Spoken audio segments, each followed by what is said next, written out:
Excelentíssimo doutor juiz de direito, titular do Juizado Especial Criminal da Comarca de Timon, excelentíssimo senhor advogado, o Ministério Público do Estado do Maranhão vem apresentar suas alegações finais no processo em que figura como réu Antônio Gabriel Oliveira Cardoso, exatamente porque no dia 18 de agosto do corrente ano, por volta, aliás, no ano de 2016, por volta das 10 horas, ofereceu resistência ao ser perfilado para fins de reconhecimento pessoal, esboçando agressão quanto à presente diligência.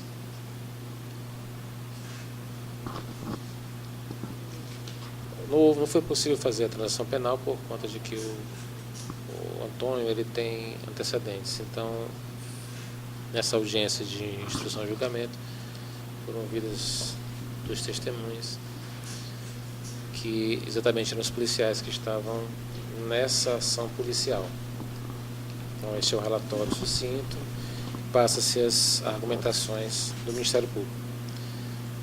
O crime de resistência, ele tem a sua, para se completar a sua tipicidade, ela requer que o agente ativo ele se oponha à execução de um ato legal, mediante violência ou grave ameaça, a funcionário competente para executá-lo ou a quem lhe esteja prestando auxílio. No caso específico, o Antônio ele foi preso e estava num processo de um ato legal, ou seja, de colocação para ser perfilado, no sentido de ser identificado, reconhecido pelas vítimas, é um ato fundamental da investigação. E esta resistência, ela foi agressiva, é o que o tipo penal ele exige, né? Não é só uma desobediência, mas uma resistência, no sentido de opor com força, com agressividade, opor-se com força e agressividade à ação do Estado. Nesse sentido, quando você tem uma ação do Estado legítima, é importante que as instituições elas sejam garantidas quando atuam dentro da legalidade. A ação do Antônio de resistir, então, à ação policial, colocando inclusive óbice para que a investigação fluísse, não tem amparo na lei, pelo contrário, ele é tipificado como crime no artigo 329. Como fundamentação ainda, é de citar o Rogério Greco, como doutrinador, que fala o seguinte: para a resistência seja considerada ativa e, portanto, característica do delito tipificado no 329 do Código Penal, deverá o agente valer-se do emprego de violência ou ameaça.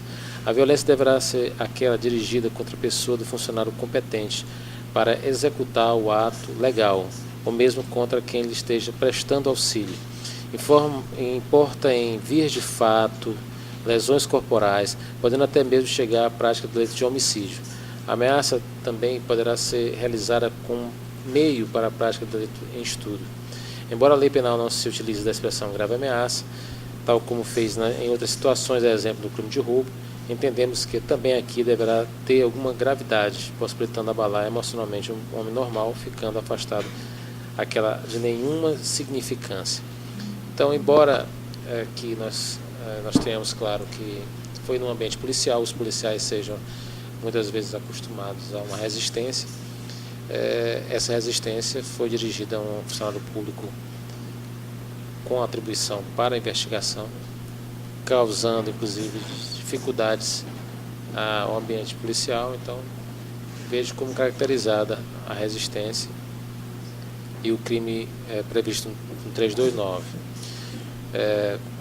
Como foi dito, eu acho que tem um problema a ser superado, que é a história exatamente da significância dessa resistência, ou seja, dentro do ambiente policial. Porém, com certeza, Vossa Excelência saberá na dosagem, caso julgue procedente a ação, saberá na dosagem da pena retratar essa significação da resistência. Mas, de fato, o entender dessa promotoria é que o crime está configurado pela forma, primeiro por ser ato legal da autoridade policial, depois pela forma agressiva como se colocou, colocando empecilho nesse ato de resistência, nesse ato de reconhecimento. Então, nesse sentido, e com essas palavras, o Ministério Público pede a procedência da denúncia.